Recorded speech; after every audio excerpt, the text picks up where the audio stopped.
ബലാത്സംഗ കേസിൽ രാഹുൽ മാങ്കൂട്ടത്തിൽ MLA നൽകിയ മുൻകൂർ ജാമ്യ ഹർജിയിലെ വിവരങ്ങൾ പുറത്തു വന്നിരിക്കുന്നു.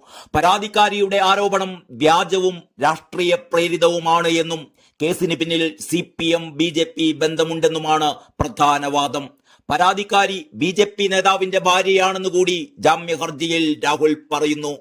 ഫേസ്ബുക്ക് വഴി പരാതിക്കാരിയാണ് താനുമായി സൗഹൃദം സ്ഥാപിച്ചത്. ഈ ബന്ധത്തിനിടയിൽ ഉഭയകക്ഷി സമ്മതത്തോടെയുള്ള ലൈംഗിക ബന്ധമുണ്ടായിട്ടുണ്ട്. എന്നാൽ ഗർഭിണിയാക്കി എന്നത് വ്യാജ ആരോപണമാണ് എന്നും താനുമായുള്ള എല്ലാ ചാറ്റുകളും റെക്കോർഡ് ചെയ്തത് ഗൂഢാലോചനയുടെ ഭാഗമാണ് എന്നും രാഹുൽ മാങ്കൂട്ടത്തിൽ ജാമ്യ ഹർജിയിൽ പറയുന്നു. ഗൂഢാലോചനയുടെ ഭാഗമായി റെക്കോർഡ് ചെയ്ത ചാറ്റുകളടക്കമുള്ള തെളിവുകൾ പിന്നീട് യുവതി മാധ്യമങ്ങൾക്ക് കൈമാറുകയായിരുന്നു. അതേസമയം രാഹുൽ മാങ്കൂട്ടത്തിലിന്റെ മുൻകൂർ ജാമ്യ ഹർജി തിങ്കളാഴ്ച പരിഗണിക്കും. തിരുവനന്തപുരം ജില്ലാ പ്രിൻസിപ്പൽ സെഷൻസ് കോടതിയാണ് ജാമ്യ ഹർജി പരിഗണിക്കുക. അടുത്ത കാലത്ത് വിവാഹിതയായ ഈ യുവതി ഭർത്താവും ഒന്നിച്ച് തിരുവനന്തപുരത്ത് ഒരുമിച്ചാണ് താമസിക്കുന്നത്. പാലക്കാട് സ്വദേശിയായ BJP നേതാവാണ് ഭർത്താവ്. പരാതിക്കാരി ജോലി ചെയ്യുന്ന സ്ഥാപനം തനിക്കെതിരെ പരാതി നൽകാൻ നിർബന്ധിക്കുകയായിരുന്നു. പരാതിക്കാരി തന്നെ ഇക്കാര്യം അറിയിച്ചിട്ടുണ്ട്. പരാതി നൽകിയില്ല എങ്കിൽ ജോലി പോകുമെന്ന് സ്ഥാപനം യുവതിയോട് പറഞ്ഞിരുന്നു.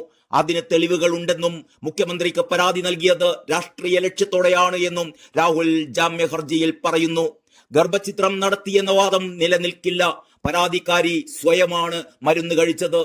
ഇത് യുവതി തന്നെ സമ്മതിച്ചിട്ടുമുണ്ട്. ഭർത്താവിനൊപ്പം താമസിക്കുന്ന യുവതി ഗർഭിണിയാണെങ്കിൽ അതിനുത്തരവാദി ഭർത്താവാണ്.